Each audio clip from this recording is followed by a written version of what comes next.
Mon chat s'appelle Nougat. Et Nougat a une cardiomyopathie hypertrophique, ce qui veut dire qu'il va mourir. Mais surtout, je dois lui donner des médicaments non remboursés par la caisse primaire d'assurance maladie. Et quand on sait que la présence d'un chat sous un toit diminue le nombre de disputes, que les disputes favorisent les divorces, que les divorces sont une cause de dépression et que les dépressions augmentent la consommation d'anxiolytiques, je pense que la caisse primaire d'assurance maladie devrait en amont penser à me rembourser les médicaments que je suis obligée de donner à mon chat, qui a une cardiomyopathie hypertrophique pour les gens ayant un minimum de culture générale, mais une vulgaire maladie du muscle cardiaque pour les incultes. Et comme tu pensais à faire du grec ancien, car au moins ils auraient su ce qu'était une cardiomyopathie, ils auraient aussi connu cette fameuse phrase que connaissent tous les hellénistes, ta, zoa, trachei, ou en d'autres termes, les oies tricotent. Ce qui ne veut pas dire grand-chose. Mais quand on sait qu'il parle le grec ancien et à quoi ça servait à la Grèce, on peut dire que ce sujet n'est pas de grande importance. Pas comme le sujet qui nous réunit aujourd'hui, mon chat, qui a une cardiomyopathie hypertrophique, maladie très mal connue du grand public, et pour laquelle j'ai décidé de lancer une grande action afin de soutenir la recherche génétique, que j'ai nommée le Nougaton.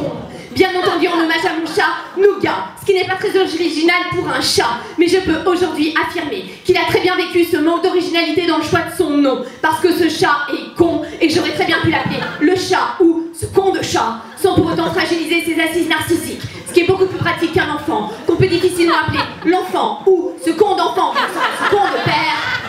J'avoue que c'est un peu long comme nom.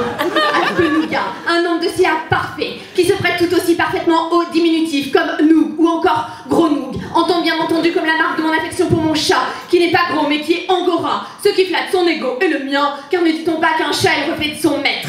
Nougat est donc un magnifique chat européen. Là encore, ceux qui ont un minimum de culture générale savent que c'est la version politiquement correcte de chat de gouttière, comme personne à verticalité contrariée signifie personne de petite taille ou tout simplement non, tandis que Nougat est un magnifique chat européen aux petits yeux vert amande qui vous interpelle quand il a faim en poussant ce petit cri très significatif d'un animal angoissé quand il a plus de croquettes. À ne pas confondre avec le petit cri qu'il pousse quand il claque des mâchoires en imaginant la mise à bord de sa proie, qui n'attrapera bien entendu jamais.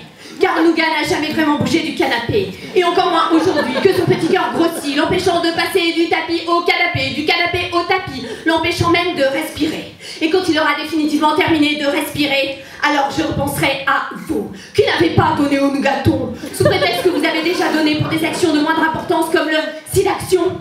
Alors qu'en donnant au Nougaton, vous recevrez en cadeau une photo numérotée de Nougat que vous pourrez collectionner dans un album Nougati et vous échanger lors de soirées funéraires où nous serons tous réunis en l'hommage de mon chat Nougat. Alors, comme l'aurait dit Enrico, donnez, donnez, que vous le rendra. Hey!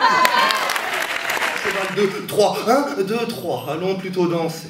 Montre-moi tous tes talents de cavalier. Liberté de faire ce que je veux, quand je veux, où je veux, comme je veux. Nous partirons sans cravacher, chevaucher sur tous les champs et les chemins du monde, tels des chevaux. Des endroits charmants, Singapour, île Caïman,